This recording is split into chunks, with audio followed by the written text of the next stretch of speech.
आज बात करेंगे इंडियन क्रिकेट के पायोनियर और ग्रेटेस्ट बैट्समैन सुनील मनोहर गावस्कर की।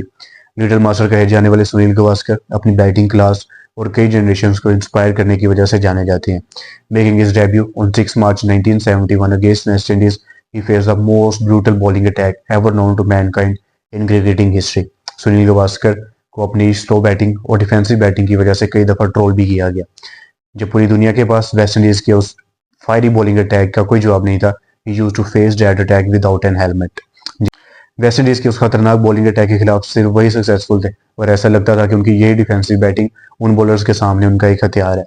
1983 के वर्ल्ड कप में इंडिया की जीत में एक अहम किरदार अदा किया और अपनी लेगेसी में एक वर्ल्ड कप कपिल देव की वजह से ऐड किया। वेस्ट इंडीज के अगेंस्ट 65.45 की एवरेज, उनकी अनरियल डोमिनेशन और वेस्ट इंडीज के बॉलिंग अटैक को ऑन करना दिखाता है। सुनील गावस्कर की कप्तानी में इंडिया ने अटैकिंग क्रिकेट खेलना सीखी और उनकी कप्तानी में इंडिया ने 1984 का एशिया कप और 1985 की वर्ल्ड चैंपियनशिप जीती। सुनील गावस्कर ने अपनी बैटिंग, कैप्टनसी और माइंडसेट की वजह से इंडियन क्रिकेट में रेवोल्यूशन की। टेस्ट क्रिकेट में 125 मैचेस, 214 इनिंग्स में 10,122 runs with an average of 51.12, scoring 4,500, he became the first Indian to score 10,000 runs in Test cricket। ODI format में 108 मैचेस, 102 इनिंग्स में 392 runs with an average of 35.13 at a strike rate of 62.26, scoring only 100, shows his defensive batting।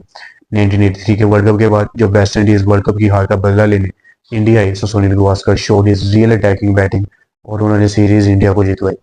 Sunil Gavaskar को Indian government की तरफ से arjuna award और पद्म भूषण जैसे Indian sports honour और civilian honour जैसे अवार्ड्स दिए गए। He was included in ICC Cricket Hall of Fame in 2009 that shows his legacy। Australia और इंडिया के दरमियान खेली जाने वाली बॉर्डर गावस्कर ट्रॉफी सुनील गावस्कर की ओनर की एक निशानी है। At the end, Sunil Gavaskar was a batting genius who inspires many generations for defensive as well as attacking batting।